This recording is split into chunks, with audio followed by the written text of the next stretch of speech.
Olá, boa noite. Você vai ver no Brasil TV. 3 pessoas morrem, 5 ficam feridas no desabamento de um prédio em Maceió.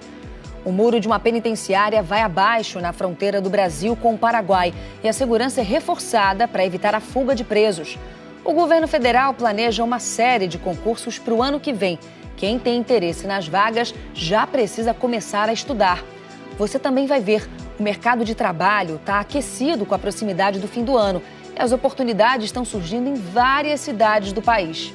E ainda, uma orquestra feita de sucata percorre o Brasil e encanta com a transformação do lixo em música.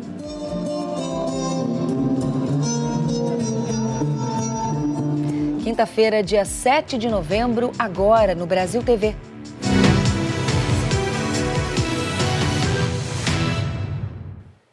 O desabamento de um prédio depois de uma explosão em Maceió deixou 3 mortos e 5 feridos. O local ficou destruído. A explosão durante a madrugada causou desabamento de 4 apartamentos neste prédio de Maceió. Os moradores acordaram assustados. Quando eu saí, aí a gente já via a janela quebrada, as portas também tinham desabado, a porta lá do apartamento, o teto, uma parte também desabou. E quando a gente saiu, aí viu o prédio do lado já desabado completo. Felipe ouviu gritos e pedidos de socorro. A gente foi pela parte de trás, viu as pessoas gritando lá, mas a gente ainda conseguiu tirar 4 pessoas. 3 pessoas morreram e outras 5 ficaram feridas. Entre os mortos, um homem de 59 anos e um neto de 12. A terceira vítima que morreu foi um homem de 35 anos. Ele ia sair daqui já estava para sair. Eu acho que agora, segunda-feira, ou sábado, já ia sair daqui dessa casa. Bombeiros trabalharam para socorrer os moradores. Um cão farejador ajudou no resgate. Elas estavam embaixo dos escombros, né? Vigas, pilastras pesadas, então teve um pouco de trabalho, mas conseguimos tirar. O impacto da explosão foi tão forte que atingiu outros apartamentos. O frio furou minha cabeça. Eu estava dormindo, a janela caiu totalmente por cima de mim. Em 5 blocos vizinhos, os moradores tiveram que sair dos apartamentos para que acontecessem vistorias. A gente fazer essa identificação das estruturas, das edificações circunvizinhas, para ver o tamanho do dano, né, as condições de infraestrutura de segurança para as famílias voltarem ou não. A partir de agora é tentar identificar as causas da explosão. A suspeita é de que um vazamento pode ter causado o acidente. Equipes do Corpo de Bombeiros já começaram a fazer uma perícia no local. O resultado deve sair em até 30 dias. O muro de um presídio caiu em Ponta Porã, cidade de Mato Grosso do Sul, que fica na fronteira com o Paraguai. A maioria dos presos cumpre pena por tráfico de drogas. E quem mora por perto ficou apreensivo com o risco de fuga dos bandidos. Parte do muro de trás do presídio, de 4 metros de altura, veio abaixo depois de uma forte chuva na cidade. Segundo a AGPEM, Agência Estadual de Administração do Sistema Penitenciário, a unidade tem 324 vagas, mas abriga 477 presos. 52% deles respondem por tráfico de drogas.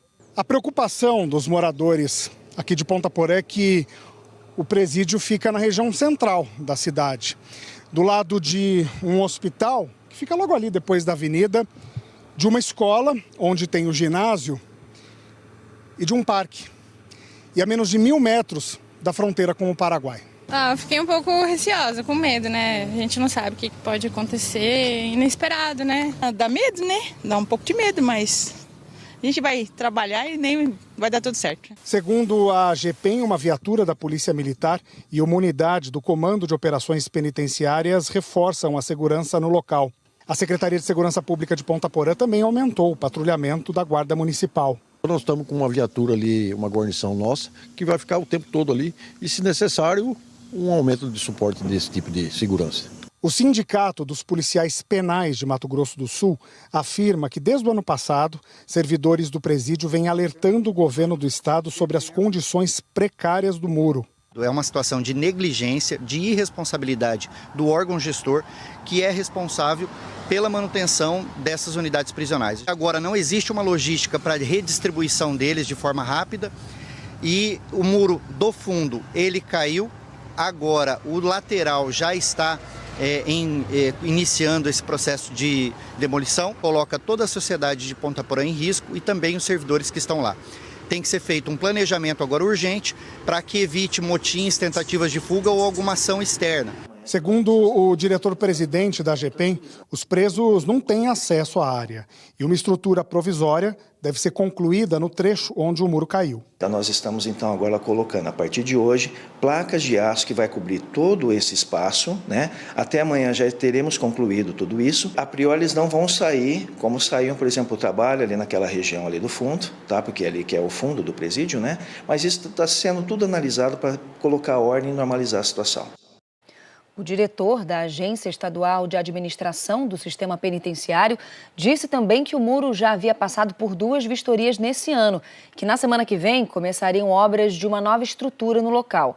Ele afirma que um novo presídio deve ser construído em Ponta Porã a partir de março do ano que vem. A operação da Polícia Federal com a Corregedoria da Receita Federal em Santa Catarina, no Rio Grande do Sul, resultou na prisão de 10 pessoas, entre elas servidores da própria Receita.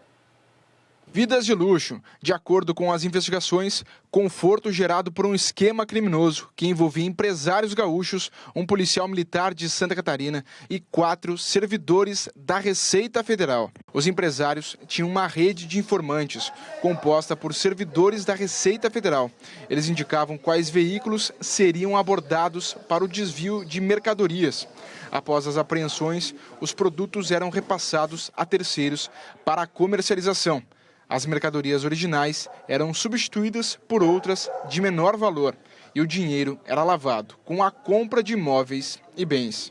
Segundo a Polícia Federal, os servidores fraudavam registros de apreensão, de modo que apenas uma parte dos produtos ingressava no depósito da Receita Federal. Então vamos supor que a Polícia Rodoviária Federal tenha feito uma apreensão de 100 garrafas de vinho, vinhos caros, vinhos no valor de R$1.000.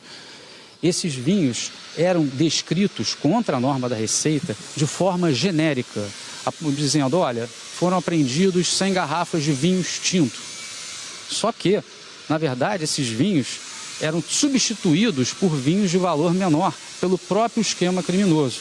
Ou seja, eram apreendidos R$100.000 de mercadorias e davam entrada no depósito da Receita Federal de vinhos, de 100 garrafas de vinhos de R$30 ou R$40. Isso foi um exemplo que aconteceu. 90 policiais federais e integrantes da Corregedoria da Receita Federal cumpriram 15 mandados de busca e apreensão. As ações aconteceram em Santa Maria e outras 4 cidades do estado, além de Chapecó, em Santa Catarina. A polícia apreendeu 24 veículos e sequestrou 22 imóveis, além de bloquear contas bancárias. O valor total recolhido pela polícia é de R$150 milhões. A carne está mais cara e especialistas prevêem que até as festas de fim de ano o preço deve aumentar mais ainda. São os efeitos da seca e do crescimento das exportações. Na frigideira, ensopada, assada ou ainda no recheio da lasanha.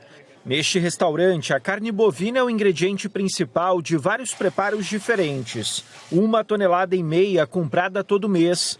Mas o dono do estabelecimento foi percebendo que a conta estava ficando cada vez mais cara. A partir de agosto, a gente já sentiu ali claramente, aumento nos preços. Isso vem tornando constante. Tirar do cardápio nunca esteve nos planos. O jeito foi ofertar opções de pratos com outros tipos de carnes. E, é claro, usar a negociação. Temos feito pesquisa de preço, de qualidade, trabalhado com o maior número possível de fornecedores para que não falte o produto e consiga comprar por um preço mais acessível. Foram 6 meses de quedas consecutivas até que o preço da carne vermelha voltou a subir no segundo semestre. A maior alta foi em setembro, quase 3%. Uma das explicações vem da comercialização dos cortes bovinos brasileiros com outros países. Em setembro, foram exportadas quase 300 mil toneladas. Com uma quantidade menor da proteína disponível no mercado interno, os preços aumentaram. O período de seca e as queimadas também impactaram a pecuária. O reflexo de tudo isso mexe com o prato do consumidor. O perfil de família que mais sofre com esses impactos são as famílias de mais baixa renda, porque a alimentação, no geral, acaba pesando mais no orçamento dessas famílias. Então, quando você tem um aumento de um alimento que é extremamente importante na mesa dos brasileiros, que é a carne bovina, isso acaba afetando as famílias mais pobres, com menos recursos. Entre janeiro e setembro, a alta acumulada já é de 30% na comparação com o mesmo período do ano passado. E para quem não abre mão da carne bovina no prato, a notícia não é boa. A tendência é que nas festas de final de ano o consumidor ele sinta mais, então se ele quiser consumir carne bovina nas festas de ano, ele vai acabar gastando mais e a gente não enxerga uma diminuição dos preços no horizonte próximo. A produção de calçados ganhou um novo impulso no Brasil e a expectativa é de crescimento ao longo do próximo ano. Final de ano é tempo de atualizar os modelos e lançar novas coleções. A expectativa é de um aquecimento do setor de calçados nessa temporada. O mercado interno, que absorve 85% da produção de calçados do país, tem comprado mais. De janeiro a setembro desse ano, as vendas cresceram 9% no varejo, segundo a Associação Brasileira das Indústrias de Calçados. O Fernando tem uma loja e está otimista. A gente tem notado um aquecimento do comércio nos últimos meses, então essa notícia aí da Bicalçados para nós também é muito positiva, porque tendo essa resposta da indústria, que vai ter um aquecimento da indústria, vai refletir na nossa ponta também, então a gente tem uma expectativa bastante otimista para o 2025 e esperamos que vai acontecer aí um incremento de vendas na faixa de 25% a 30%. O aumento da demanda doméstica deve levar a produção nacional a um crescimento recorde em 2025. A projeção é de que se chegue pela primeira vez ao patamar de 2019, com 900 milhões de pares chegando até as lojas. Nós revisamos o crescimento de 2024, que a indústria calçadista deve crescer em torno de 3%, e a projeção para 2025 é um crescimento de em torno de 2%. O poder de compra aumentou, o pleno emprego está ajudando isso aí. Isso às vezes dificulta para tu contratar, para tu produzir nas indústrias, mas a economia estando aquecida, se vende calçados, vestuário, mais alimento, então tudo isso é positivo para a economia nacional como um todo. Com quantidade e variedade, o preço também pode ficar mais atrativo ao consumidor. O consumidor vai enxergar uma maior diversidade de produtos nas lojas, uma maior competição entre as marcas e isso com certeza pode impactar em preços. O comércio vende mais e o consumidor sai mais satisfeito. A indústria forte acaba refletindo num comércio forte, então a gente vê uma indústria com novas tecnologias, novos materiais, então o produto final está muito melhor acabado, um produto mais desenvolvido, né? Então isso faz com que o consumidor esteja mais voltado para a compra dessas novas mercadorias. O governo federal planeja a abertura de 58 mil vagas em concursos públicos para vários órgãos no ano que vem. Quem pretende fazer as provas tem que se preparar desde já.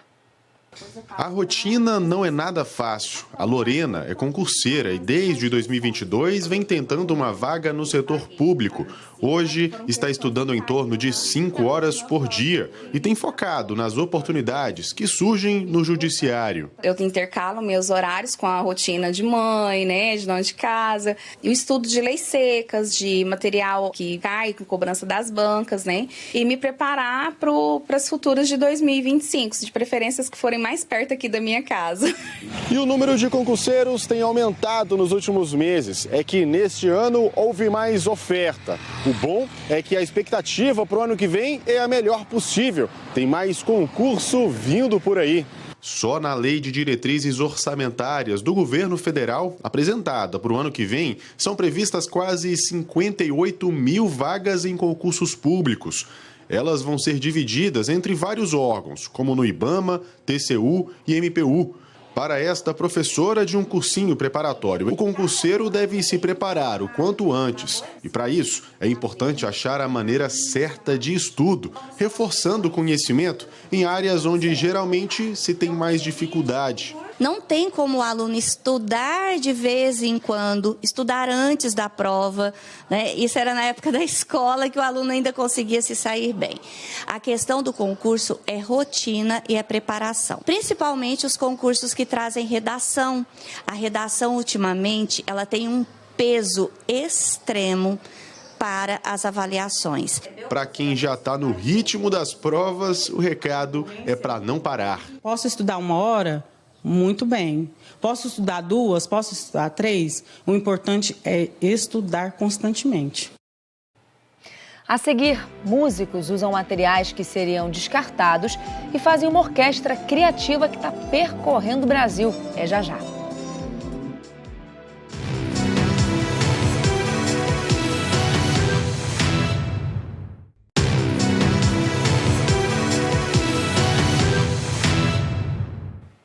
As contratações temporárias para as festas de fim de ano estão em alta por todo o país. E você vai ver agora oportunidades que surgiram em diferentes cidades. Vamos começar por Aracaju, em Sergipe. Este setor, que já é um dos motores da economia local, se fortalece ainda mais com a chegada das festas de fim de ano. Segundo o Ministério do Trabalho, foram criados 1.490.000 empregos formais nos primeiros 7 meses deste ano no país, um aumento de 27,3% em relação ao mesmo período de 2023.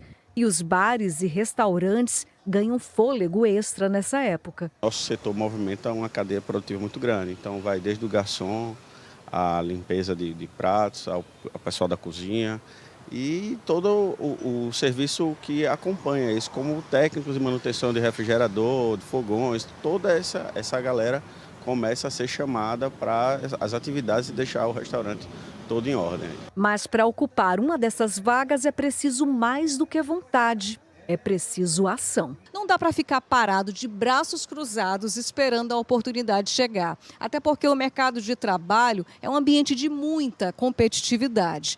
Para se destacar é preciso investir em algumas qualidades, como ter proatividade, ter boa comunicação. Enfim, é preciso ter um toque a mais. Claudijane, supervisora de atendimento, sabe disso na prática. Ela entende a importância de ser rápida, solícita e de liderar com espírito de equipe, sem perder o ritmo. Atender o cliente quando chega na recepção, o cliente quando chama, que a gente está sempre, os garçons estão sempre pedindo, aí a gente levanta a mão, a gente vai atender. Não é só entregar a alimentação, entregar o produto, tem que também ter o sorriso a todo momento. O atendimento é o principal, eu acho muito bom do nordestino, né? São sempre felizes, atendem a gente muito bem, muito com felicidade, simpatia, né? Mas para conseguir uma dessas oportunidades, qualificação é essencial. Eu tenho 105 funcionários e precisaria de mais 20 funcionários.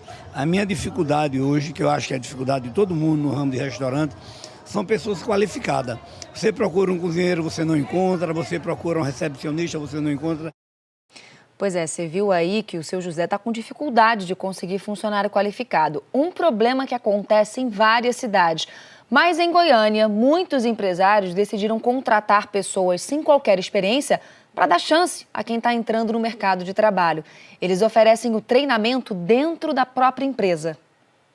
Uma campeã de vendas em apenas 4 meses no emprego. Trabalhar aqui é ótimo mesmo, é uma coisa assim super inacreditável. Eu tô adquirindo experiência aqui, né, como vendedora, que é muito tranquilo sobre aprendizado aqui. É esse o perfil que as lojas estão buscando para trabalhar no fim de ano. As expectativas sempre para Black Friday e Natal são altas, né?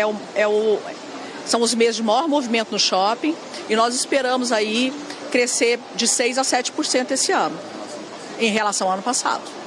No mínimo, né? As lojas desse shopping devem contratar cerca de 600 funcionários temporários. Até o setor de alimentação prevê mais vendas. Comprar cansa e dá fome. O setor de alimentação é um setor que está sempre em constante admissão. E esses temporários podem ser admitidos após esse período de experiência. A Associação Comercial e Industrial de Goiás estima que são 20 mil vagas de trabalhadores temporários abertas este ano no estado. O número é semelhante ao do ano passado, mas a chance de ser efetivado aumentou. Um estudo da associação identificou que o número de candidatos qualificados a uma vaga caiu 20%.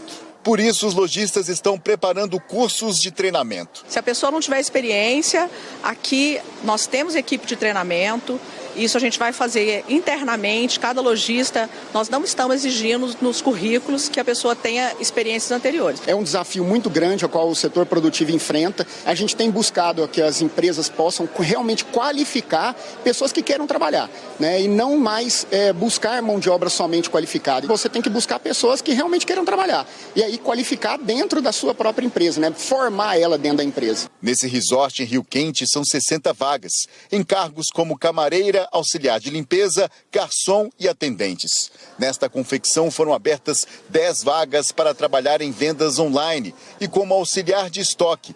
Todas são para início imediato. A gente não exige nenhuma experiência, inclusive a gente dá oportunidades para primeiro emprego, jovem aprendiz, a gente faz a nossa formação, dá formação para o colaborador que entra na empresa.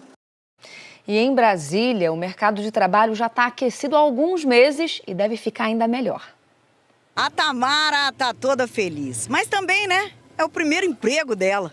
Já são 3 meses como caixa de uma grande rede de supermercado. Agora, com o salário, já está até ajudando a pagar as contas da casa. Vou ajudar minha irmã, né, porque a gente divide as contas em casa e ajuda minha sobrinha também, que ela é pequenininha. A Tamara tem mesmo que comemorar, né? Afinal, ela está trabalhando e, além disso, ela está dentro dos mais de 30 mil novos postos de emprego que foram criados aqui no DF nos últimos 12 meses.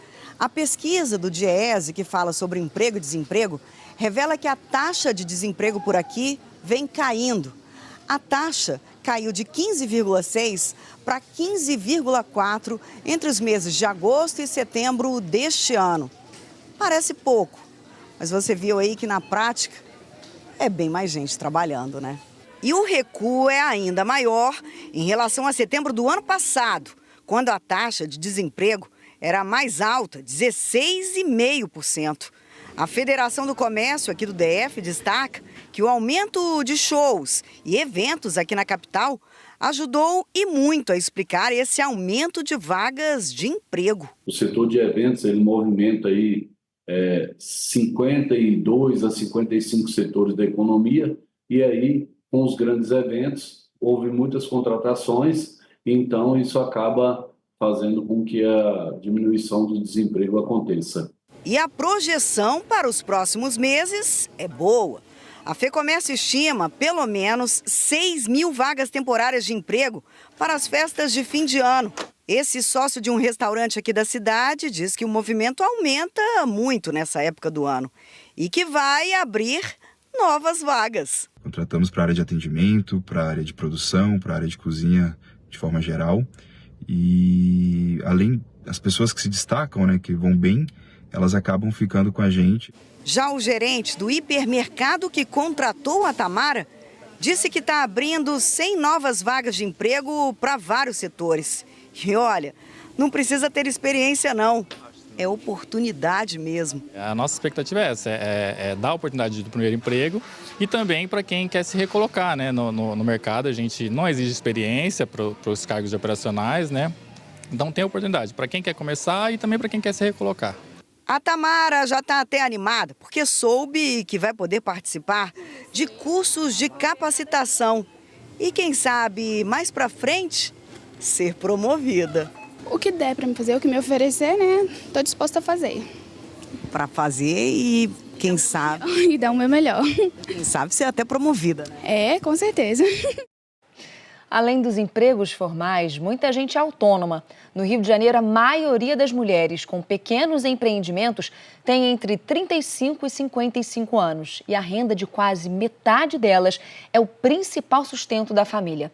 Uma dessas batalhadoras é a Silvia, que foi demitida e passou a fazer sacolés. O negócio deu super certo. Eles vão do tradicional ao gourmet. Os sacolés da Silvia saíram da cozinha para ganhar festas, eventos corporativos e esportivos. A ideia surgiu depois de uma demissão inesperada durante a pandemia. Na pandemia, eu, por ser portadora de esclerose múltipla, eu precisei vir trabalhar em casa, né, fazer o home office. E aí nisso isso me causou assim, uma dor emocional muito grande. E aí eu me lembrei da minha infância. A minha infância foi muito boa e eu lembrei da tia do sacolé. E aí eu comecei a fazer sacolé para mim. E eu fui mandada embora. 3 meses depois desse movimento. E aí foi onde o negócio entrou na minha vida. De boca em boca, a Silvia conquistou muitos paladares e hoje é um exemplo de como o microempreendedorismo pode transformar vidas. A Sensacional, eu explico para todo mundo, ela não é apenas um negócio. Ela é uma maneira de vida minha. Quando eu estou fazendo sacolé, as pessoas que estão próximas a mim, eu estou fazendo alegre, eu estou dançando. Hoje eu uno as duas coisas, o prazer e o ganhar dinheiro que todo empreendedor quer. Segundo o Sebrae, o estado do Rio conta com mais de 1.600.000 pequenos negócios. Desse total, 1.100.000 são microempreendedores individuais. 463.100 são microempresas e 99.000 são empresas de pequeno porte. Esses negócios estão espalhados principalmente na região metropolitana, que concentra mais de 70% dos empreendimentos. E quando a gente olha para esse cenário de novas empresas surgindo no mercado, a gente, consequentemente, já linka a geração de empregos. A gente causa um impacto muito relevante na nossa economia. A Silvia se especializou fazendo cursos de gastronomia e empreendedorismo e supera seus desafios pessoais. É com a produção de 3.000 sacolés por mês que ela quer expandir os negócios. Quero continuar seguindo em frente e, quiçá, trazer novos funcionários para trabalhar comigo e a gente crescer, né? Dar oportunidade a outras pessoas também a ter o seu negócio. E para fechar o Brasil TV de hoje, olha que legal. Um grupo musical está percorrendo o Brasil para mostrar que ferramentas abandonadas ou materiais que iriam para o lixo podem se transformar em instrumentos musicais. É a divertida e criativa Orquestra de Sucata, que fica até amanhã em São José dos Pinhais, no Paraná.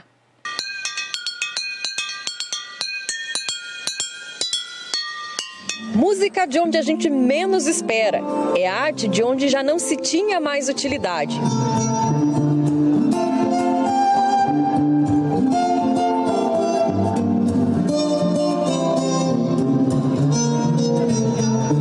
Com vocês, a Orquestra de Sucata, que é uma riqueza cultural que está passando pela nossa região. Um carrinho de mão virou baixo. Com panela e pote de bolacha surgiu um violino. Forma de pão é a base para um violão. E a guitarra surgiu de latas de tinta. Com criatividade e materiais recicláveis, a orquestra se formou. E a gente vai colocando água dentro até chegar na afinação. Nós usamos um celular, né, com um afinador, um aplicativo qualquer, e vamos colocando de gota em gota até chegar na afinação das garrafas, de acordo com o aplicativo mostrando ali pra gente. Então, a gente consegue ter todas as notas ali das teclas brancas de um piano e das teclas pretas. Trabalho artístico, cultural, que une o lúdico, o descontraído, para que as pessoas entendam a importância da gente se conscientizar sobre a preservação do nosso planeta. O grupo é de São Paulo e com muita música, eles querem que a gente repense a maneira como descartamos o nosso lixo. Então, onde fala da sucata, fala da importância da reutilização. Então, as crianças começam a perceber aqueles olhos brilhando e ver, nossa, como é possível com um tambor, como é possível com uma lata, como é possível uma panela, uma chave, tudo isso juntos fazendo um som incrível para a Orquestra de Sucata. Transformar aquilo que já estava literalmente no lixo em arte. Através da sucata, levar uma mensagem da importância e conscientização sobre o meio ambiente. O projeto já existe há 6 anos e desde então eles percorrem escolas do Brasil inteiro, levando esse alerta, sempre assim com um toque de magia. Até sexta-feira, a orquestra se apresenta em escolas de São José dos Pinhais, levando muita alegria e esse recado tão especial. A base principal, que é não jogar lixo no chão. A gente sabe que isso todo mundo sabe, a família fala, a escola fala, meios de comunicação, porém tem que partir da gente. Então, com o público jovem e adulto, trabalhar essa questão de ter atitude e fazer a sua parte. O Brasil TV fica por aqui. Outras notícias no Jornal Nacional às 8h30 da noite, hora de Brasília. Uma ótima noite para você e até amanhã. Tchau, tchau.